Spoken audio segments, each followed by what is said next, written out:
One of us, late in the evening, final day of a reunion, let's say someone from the class of 76, midway, give or take a decade in the college's existence, name tag still firmly glued to blouse or blazer, walking back to his room, stops to look over Temple Green and sees the near lights of New London, a buoy or two blinking in the harbor.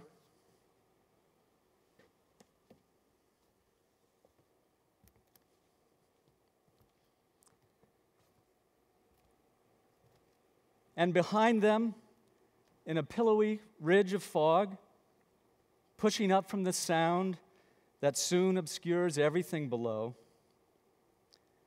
it's not just one of us standing here, but 100 years worth, women mostly, and some men, not as ghosts, but as inklings of what we wanted to become, now retrospective selves.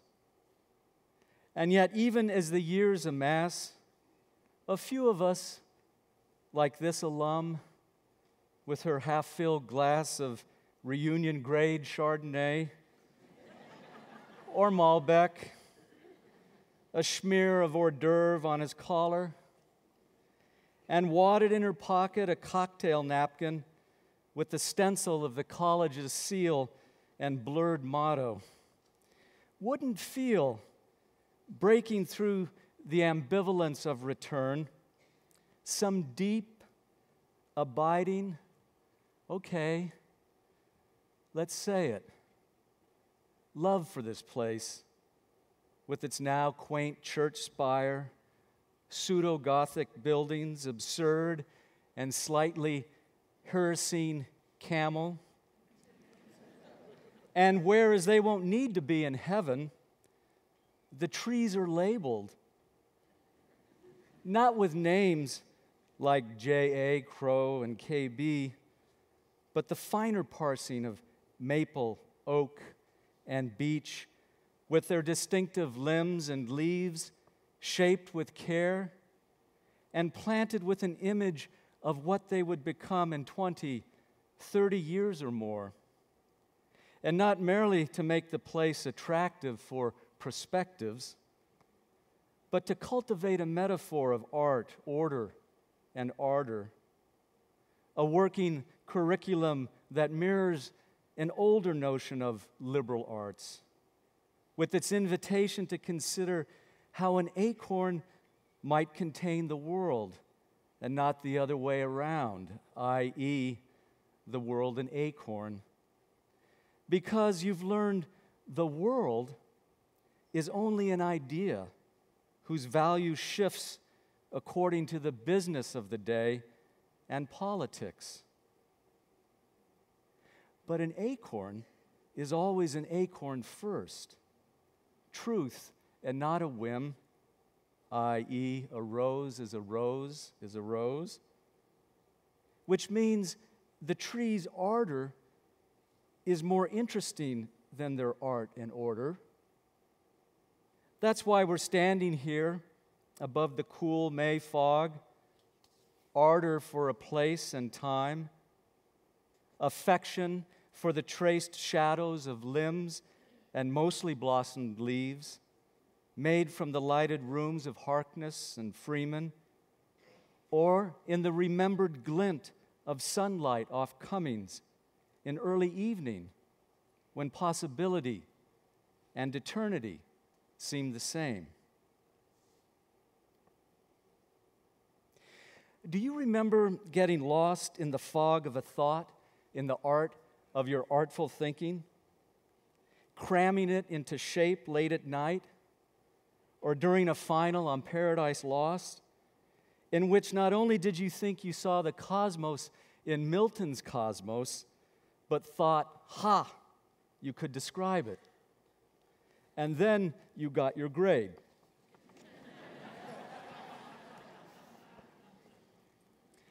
Do you remember falling in love with the elegant beauty of an idea?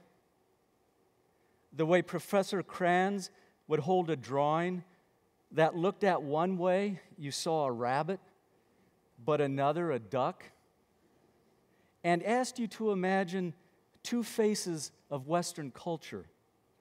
Not a two-headed creature, not two-faced either, but the faces visible and invisible at the same time. A weird simultaneity that rubbed shoulders with Einstein's relativity and helped you see that you yourself were a fact of invisible visibility.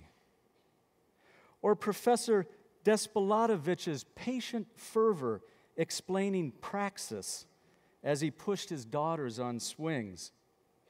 Or Professor Jordan tangling us hopelessly in aesthetics, Collingwood, Pater, Croce, etc., and then inhaling deeply on an ashy cigarette, recited on poetry by Miss Marianne Moore, which begins, "You've never forgotten.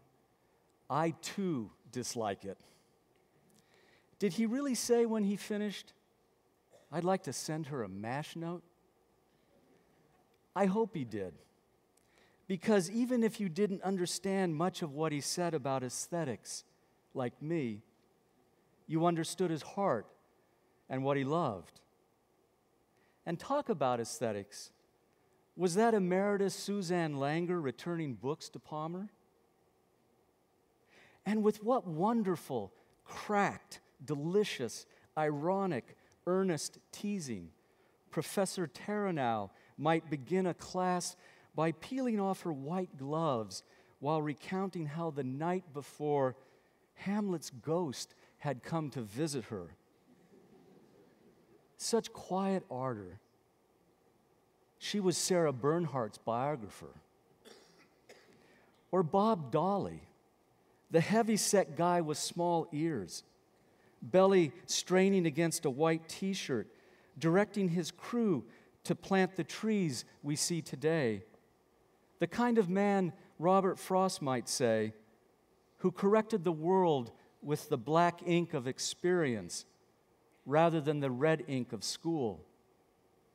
And yet school is where he worked, and what he made schooled us directly in its motto, "Tanquam lignum quod plantatum est, se cursus aquarum," like a tree planted by rivers of water that bringeth forth its fruit in its season.